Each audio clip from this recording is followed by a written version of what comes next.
अस्सलाम वालेकुम दोस्तों, कल की वीडियो अगर आपने देखी होगी तो कल हमने यही एक्सपेक्ट किया था कि बिटकॉइन जो है अपनी सपोर्ट पे मौजूद है। टेक्निकली यहाँ से एक स्कैल्प भी बन सकती है, बट वो हम लेंगे नहीं, वर्थ इट नहीं है। उसका रीज़न बताया था मैंने आपको कि नीचे जो है ना हमारी लिक्विडिटी बिल्ड हुई हुई है, और इसके अलावा यहाँ पर जो है ना वैसे ही बार बार जब सपोर्ट रिटेस्ट होती है तो चांसेस होते हैं कि वो ब्रेक हो जाएगी। तो यहाँ पर पूरे पूरे चांसेस है कि अगर हम स्कैल्प करते हैं तो यहाँ पर हमारा स्टॉप लॉस जो है वो हंट हो जाएगा और बिटकॉइन नीचे आ जाएगा। और मैंने इसीलिए बताया था आपको कि फौरी तौर पे मैं इंटरेस्टेड नहीं हूँ यहाँ से स्कैल्प लेने के लिए, बल्कि मैं वेट करूँगा कि बिटकॉइन जो है इस डिमांड जोन पे आए, इस लो को लेके जाए, तब जो है ना मैं लॉन्ग कंसीडर करूँगा।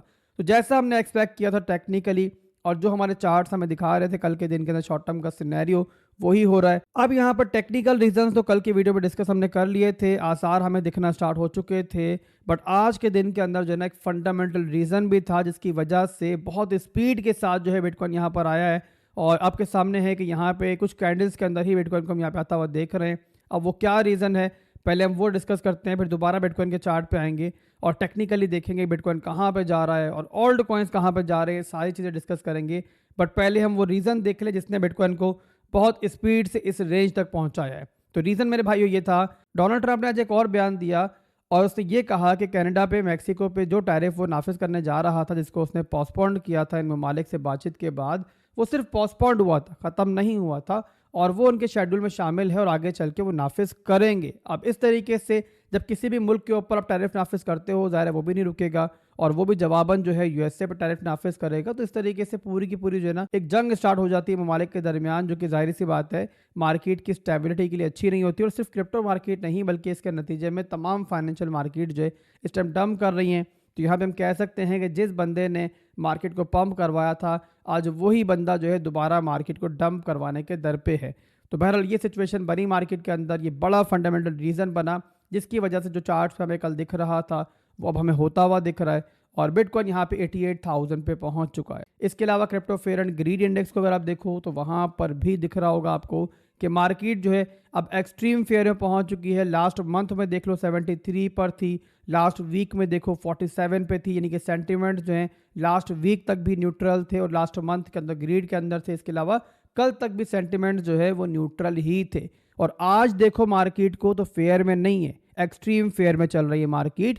तो एक महीने के अंदर अंदर जो है क्रिप्टो मार्केट जो है 73 से 25 पे पहुंच चुकी है और ये बहुत लंबे अरसे के बाद हुआ है अब आके। और ये मीटर जो है ना मेनली रिटेल मनी के सेंटिमेंट्स ही दिखा रहा होता है। तो हम कह सकते हैं कि इस टाइम जो है रिटेल मनी जो है ख़ास तौर पे वो वाकई ही में बहुत ज़्यादा खौफ का शिकार है। बहरहाल अब यहाँ से चलते हैं बिटकॉइन के चार्ट के ऊपर और पहले डिस्कस करते हैं बिटकॉइन को कि उसमें क्या चल रहा है। डिमांड जोन पे तो पहुंच चुका है बिटकॉइन जहां पे हमने एक्सपेक्ट किया था, बट अब यहाँ से क्या वापसी हम देख रहे हैं या फिर यहाँ से हम मजीद क्रैश देख सकते हैं।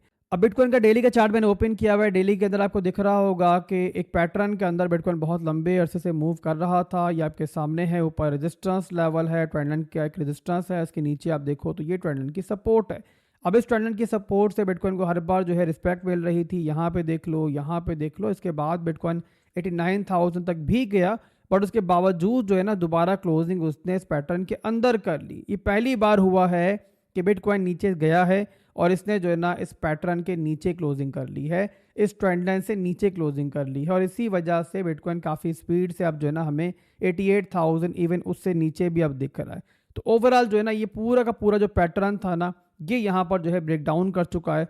और यहाँ ब्रेक डाउन होने की वजह से जो है ना अब ये सपोर्ट जहाँ बिटकॉइन मौजूद है थोड़ा सा खतरे में हमें दिख रही है। अब यहाँ पे लॉन्ग करने की फिलहाल के लिए बस एक ही सूरत है इस रेंज से कि बिटकॉइन जो है इस तरीके से नीचे जा रहा है, दोबारा जो है ये एरिया इस तरीके से रिक्लेम करे और इस बीच में जो है हमें कम से कम 4 घंटे के अंदर जो है ना एक स्ट्रक्चर ब्रेक मिले। स्ट्रक्चर ब्रेक किस तरीके से मिलता है कि यहाँ बिटकॉइन जो है इस तरीके से नीचे आया है, यहाँ पे एक हाई बनाए, फिर एक लो बनाए और अपना प्रीवियस हाई तोड़े, तो हम समझ जाएंगे कि भाई यहाँ पर जो है ना एरिया जो है दोबारा रिक्लेम होता हुआ दिख रहा है। और जब तक ऐसा नहीं होता है जाहिर सी बात है यहाँ पर जो है हम लॉन्ग नहीं कर सकते, फॉलिंग नाइफ कैच नहीं कर सकते। इसके अलावा जिस डिमांड जोन बिटकॉइन मौजूद है ये एक और लिहाज से बड़ा इंपॉर्टेंट है कि इसके नीचे जो है ना हमारे पास कोई प्राइस एक्शन नहीं है। 73,000 से लेकर 88,000 का जो सफर था ना वो बिटकॉइन ने सिंगल कैंडल्स में किया और इसी वजह से नीचे हमारे पास कोई प्राइस एक्शन नहीं है और बे इंतहा लिक्विडिटी जो है वो पड़ी हुई है।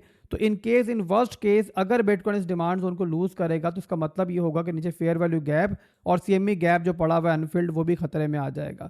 और इसका मतलब ये हुआ कि बिटकॉइन अगर सपोर्ट को लूज़ करता है तो 80,000 से लेके 78,000 का एरिया जो है वो रिटेस्ट कर सकता है। तो इसी वजह से ये एरिया जो है बड़ा इंपॉर्टेंट है, और ये लूज़ होता है तो ज़ाहिर सी बात है सिचुएशन जो है मज़ीद वर्स्ट हो सकती है। ऑल्ट कॉइन जो डंप कर रहे हैं वो मज़ीद डंप कर सकते हैं। तो इसी वजह से इस सपोर्ट पे इस टाइम पूरी नज़र है।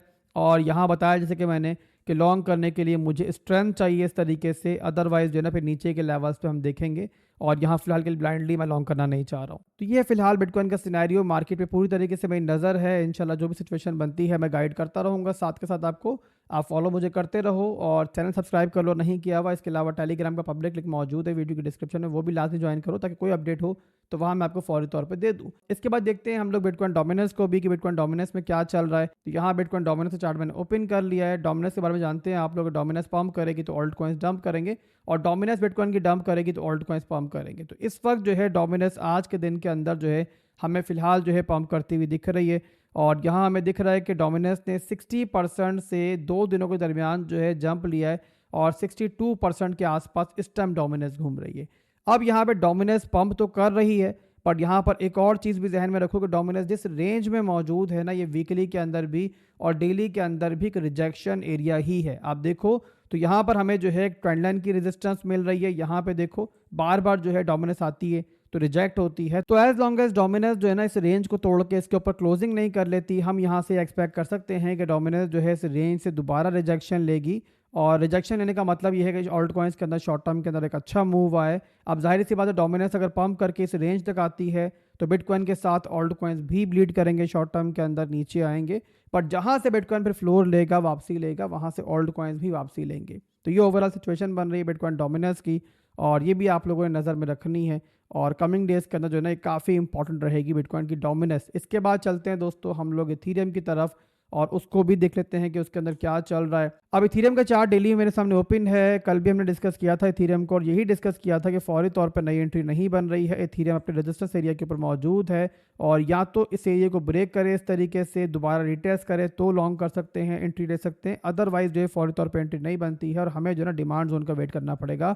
और डिमांड जोन मैंने ऑलरेडी मार्क किए हुए थे, और एक था हमारा ये 2400 का, और सेकंड है हमारा ये वाला 2100 का। अब यहाँ से इथीरियम का जो नेक्स्ट मूव है वो डिपेंड करता है बिटकॉइन के ऊपर। अगर बिटकॉइन यहाँ से वापसी करता है, रिवर्स करता है, एरिया रिक्लेम करता है, तो यहाँ से इथीरियम भी वापसी करेगा। अदरवाइज बिटकॉइन ने अगर एरिया लूज किया तो फॉर श्योर इथीरियम भी एरिया लूज करेगा, और आपको मिलेगा नीचे 2100 के एरिया के अंदर। तो ये फिलहाल इथीरियम की सिचुएशन चल रही है, और जो लेवल्स बन रहे हैं वो बता दिए मैंने आपको। और अभी के लिए बस इतना ही था। फिलहाल के लिए बस आपको छोटी सी अपडेट मार्केट की देनी थी। थोड़ी देर में मैं ट्राई करूंगा 6-7 बजे तक एक और वीडियो बनाऊं, और उसमें जो है ना हम सिर्फ ऑल्ट कॉइन्स को डिस्कस करेंगे, ऑल्ट कॉइन्स के बाइंग लेवल डिस्कस करेंगे, कहाँ कहाँ पे उनके अंदर जो है आप लिमिट ऑर्डर लगा सकते हो। तो उस वीडियो का वेट कीजिएगा। और तब तक अगर बिटकॉइन ने हमें कोई चेंजिंग दिखाई चार्ट्स के ऊपर, कोई सिचुएशन बदलती हुई हमें देखी, तो वो भी डिस्कस कर लेंगे। तब तक के लिए आपसे इजाज़त चाहूँगा। दुआ में याद रखिएगा। अल्लाह हाफिज़।